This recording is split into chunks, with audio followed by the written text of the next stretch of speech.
So now you can see this is the plug that goes in there. And you can see how it's corroded here. Oops. That pin's actually basically embedded in there, and these two haven't. And on this you can see the tarnish. So the yellow wires basically are connected to those pins on the inside on the circuit board, and then all I'll do is, you see these wires here, so what I can do now is just cut these wires and then connect these yellow ones to it, and then that's it.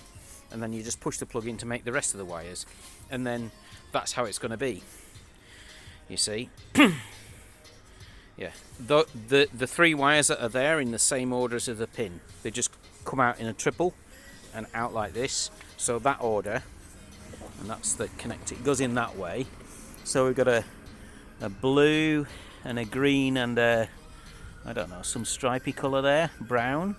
Yeah, so those three wires will get connected to those in that order. The brown will go on there, the green will go on there, and the blue will go on there, and then it will just work as it did before, because electrically it's the same, but we won't be able to disconnect this anymore. You know, I mean, I could put connectors on it, obviously, but for the purposes of this, I'm not going to bother, because it'll do. It'll get the car going. If we want to separate it ever again, well, we'll have to deal with it then.